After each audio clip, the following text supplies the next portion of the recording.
અમરેલી જિલ્લાના જાફરાબાદ શહેરમાં ભગવાન શ્રી રામના જન્મદિવસ નિમિત્તે ભવ્ય અને દિવ્ય શોભાયાત્રા સાથે રામનવમીની ઉજવણી કરવામાં આવી છે.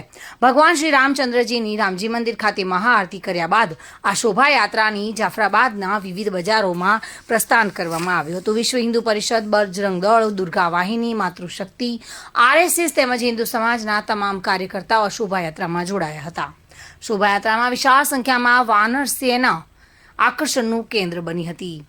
તે સહિત ભગવાન રામ અને સીતાજીના પાત્રોની પણ ઝાંખી જોવા મળી હતી. જાફરાબાદ શહેરમાં શોભાયાત્રાનો સમગ્ર નગર જમવા માટે અલગ અલગ જગ્યાએ ઠંડા પાણી, લચ્છી, ચા, શરબત સહિતના સ્ટોલને વ્યવસ્થાપન કરવામાં આવી હતી.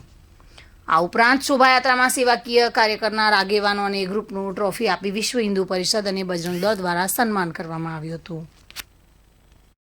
વિશ્વ હિન્દુ પરિષદ, બજરંગ દળ, દુર્ગા વાહિની, માતૃશક્તિ દ્વારા જાફરાબાદ દ્વારા રામ ભગવાનના જન્મોત્સવમાં જાફરાબાદ શહેરમાં ભવ્ય શોભાયાત્રા કાઢવામાં આવી.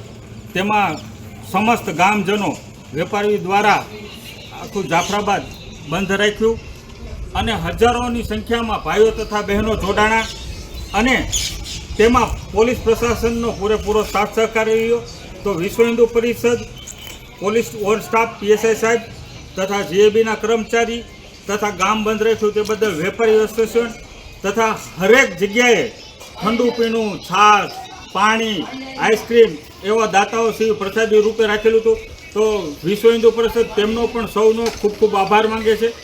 અને નગરપાલિકા, જ્યાં નગરપાલિકાના અત્યારના પ્રમુખ સાહેબ છે, તેમના દ્વારા રાતના કંઈ પણ કામ હોય તો તે હાજર હતા. માટે નગરપાલિકા અને નગરપાલિકા પ્રમુખ અને એમનો ઓલ સ્ટાફ એમનો પણ અમે આભાર માનીએ છીએ. જાફરાબાદમાં હરેક સનાતન તહેવાર ઉજવાતા હોય ને જ્યારે સમસ્ત હિન્દુ સમાજ એક સાથે રહીને ઉજવતું હોય ત્યારે હજારોની સંખ્યામાં બધા ભેગા થતા હોય. માટે સૌ આ જ રીતના ભાઈચારો રહે, સમાજ બધા એક રહે, એટલું જ વિશ્વ હિન્દુ પરિષદની માંગણી છે. આપ સૌનો આભાર. જય શ્રી રામ. બાબુભાઈ વાઢેર સાથે bureau report, today Gujarati news.